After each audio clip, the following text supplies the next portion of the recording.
salut tout le monde, c'est Princesse Armire, j'espère que vous allez bien. Vous connaissez cette forme. Vous pensez certainement que cette forme date de la Seconde Guerre mondiale. Mais en êtes-vous sûr? Si vous êtes là, c'est que vous avez lu le titre. Et je suis certaine que je m'apprête à bousculer certaines de vos certitudes.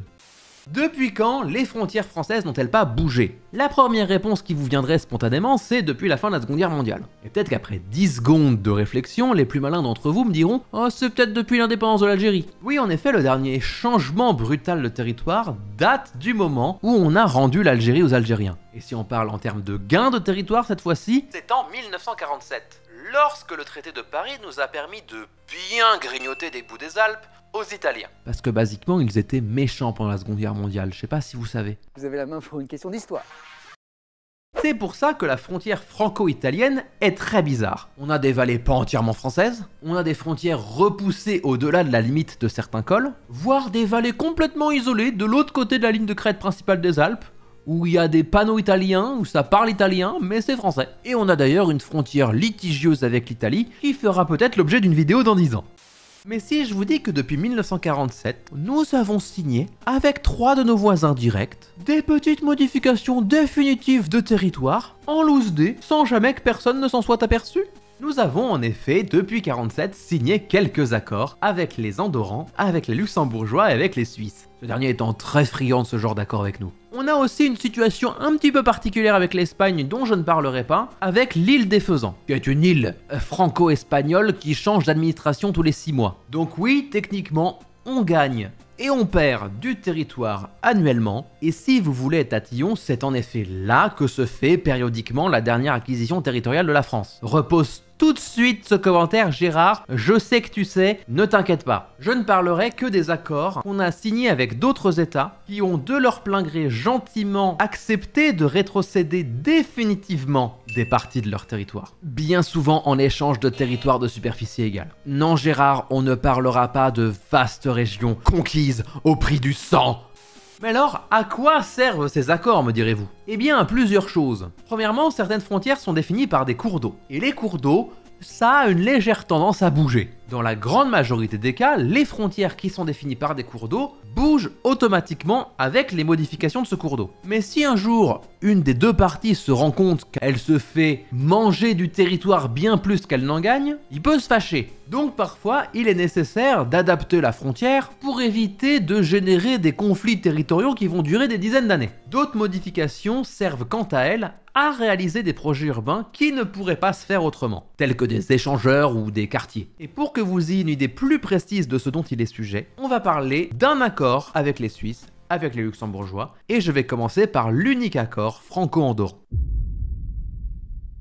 Andorre est un tout petit pays entièrement pyrénéen, situé entre la France et l'Espagne. C'est un pays qui tire la majorité de ses ressources du tourisme international. Son développement est donc largement conditionné à son accessibilité depuis les pays voisins. Côté espagnol, pas de problème, on y accède depuis la vallée de la Valira, mais côté français, la grande majorité de la frontière se situe sur la ligne de crête principale des Alpes. Cette frontière franco-andorrane, une voiture ne peut la franchir qu'à un endroit, le pas de la case. C'est sûrement là que toi ou tes parents ont acquéri du matériel fumable à bas coût. Les Français ne vont guère plus loin parce que l'accessibilité routière d'Andorre depuis la France est nulle à chier. Pour accéder à la capitale, Andorre-la-Vieille, depuis la France, dans le début des années 2000, il fallait aller au pas de la case, grimper toute la route qui monte jusqu'au port d'Envalira, 2408 mètres d'altitude, avant de tout redescendre vers la Valira. Parallèlement à ça, en 94, ouvre en contrebas le tunnel de Puymaurens. Avec lui, l'axe Toulouse-Barcelone devient plus rapide pour les voitures et donc plus attractif pour ces dernières. Et en voulant désaturer la route du col de Puymaurens, c'est la route du pas de la Casse qui voit son trafic augmenter d'un tiers en 7 ans, passant de 2 à 3 millions de véhicules par an. Véhicules qui pourraient potentiellement passer le port d'Envalira, dont la grande majorité en hiver pour profiter de l'entièreté du domaine skiable d'Andorre. Mais en hiver, il neige. Et donc cette unique route est susceptible d'être fermée par la neige. Et des milliers de touristes, potentiellement dissuadés de venir claquer tout leur fric dans la principauté. Oh non, non, non, non!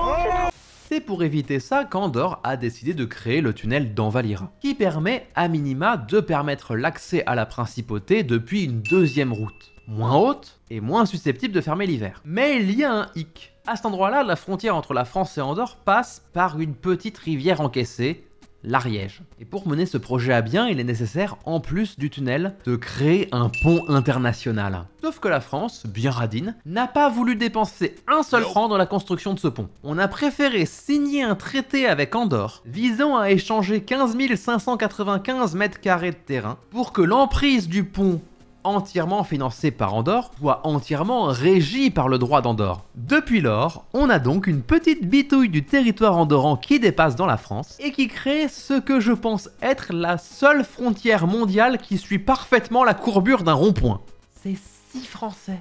Quant aux 15 595 mètres carrés conquis sur Andorre, elle se trouve sur la rive gauche de l'Ariège. En effet, d'après une annexe d'un obscur rapport sénatorial que j'ai trouvé sur le web, la France intègre dans son territoire une partie de la rive gauche de l'Ariège que la commune voisine reprochait à Andorre de remblayer, ce qui avait pour conséquence de faire creuser l'Ariège vers la France. Et comme la frontière était à cet endroit-là définie par la rivière, eh bien ça faisait perdre des mètres carrés à cette commune. Oui, Porta, commune située à Pétaouchnok, mais dont le territoire administratif va jusque-là, a failli faire échouer cet accord pour une histoire de dizaines de mètres carrés. On peut dire qu'il pinaille, mais il s'agit aussi de mètres carrés de la France, puisque contrairement aux autres pays, il n'y avait pas d'accord de délimitation de la frontière, mais seulement des accords coutumiers. Genre, on était d'accord pour dire que la frontière franco-andorrane à cet endroit-là, c'était l'Ariège. C'est marqué nulle part. Et si l'Ariège se déplaçait, c'est la frontière qui se modifie avec elle.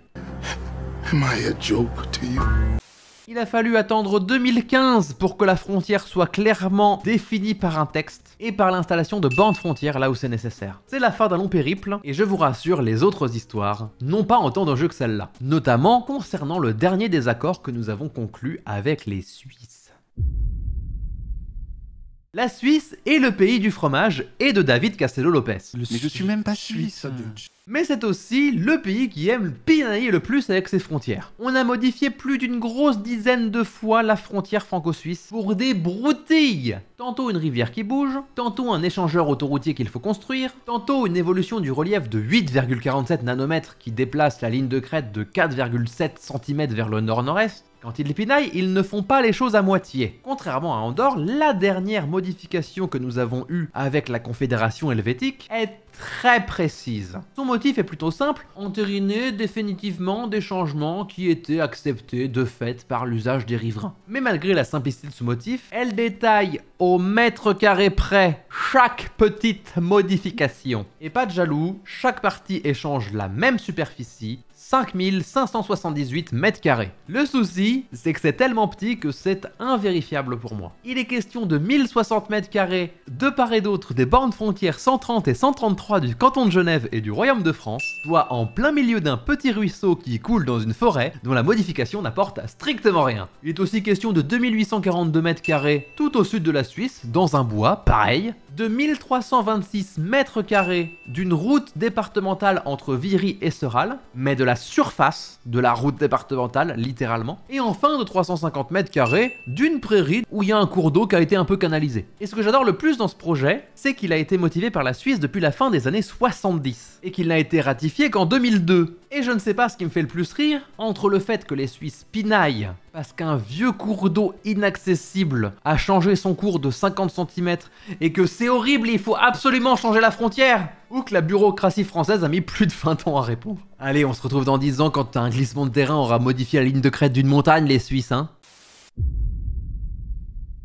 Dernière modification en date. Nous sommes en 2006. À la frontière franco-luxembourgeoise. Non loin de cette frontière, il existe un quartier qui répond au doux nom de Belleval. C'est un ancien site sidérurgique énorme qui a vu ses activités cesser à la fin du XXe siècle. Comme presque partout dans le bassin minier de la région. Contrairement à Florange, le Luxembourg est un endroit plutôt riche. Et comme toutes les zones riches qui possèdent un vaste patrimoine industriel à l'abandon, un gros programme de requalification a eu lieu pendant les dernières années. C'est assez impressionnant en réalité. Et ce projet est accompagné de l'aménagement de nouvelles lignes de transport en commun luxembourgeoises, dont une gare située ici. Sauf qu'ici, la voie ferrée n'est même pas à 10 mètres de la frontière. Donc pour construire ce bâtiment flambant neuf inauguré 4 ans après, soit on le contraint et on fait une façade qui suit parfaitement la frontière, mais ça fait un truc moche, soit on procède à un échange de frontières. Et là non plus, pas de chichi, 89 679 mètres carrés échangés, et j'ai pinaillé, et j'ai trouvé exactement 89 679 mètres carrés échangés.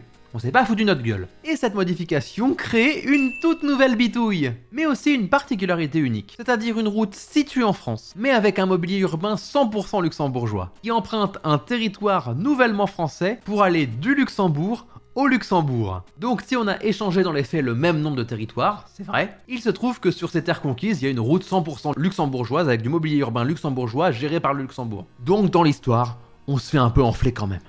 Malgré nos longues frontières, je suis contrainte de m'arrêter là, car nous n'avons jamais signé d'accord permanent avec l'Espagne, ni avec l'Italie, car on a d'autres conflits territoriaux à régler, ni avec Monaco, même s'ils nous cassent les couilles avec leur ombre de gratte-ciel transfrontalière, j'ai fait une vidéo sur le sujet, ni avec les Belges, parce que nos agriculteurs n'ont pas besoin d'accords bipartites pour déplacer allègrement des bords de frontières qui les gênent dans leurs champs. J'espère que vous avez apprécié cette vidéo. N'hésitez pas à me dire dans les commentaires si vous voulez que je parle d'autres accords transfrontaliers parce qu'il m'en reste en réserve. N'hésitez pas non plus à partager cette vidéo sur tous vos réseaux sociaux et à la liker si elle vous a plu. Je rappelle que je suis très fréquemment en live sur Twitch où vous pourrez discuter de cette vidéo avec moi si vous le souhaitez, donc n'hésitez pas à m'y retrouver. Je vous dis à la prochaine pour une nouvelle vidéo et en attendant que le pouvoir de la jupe soit avec vous.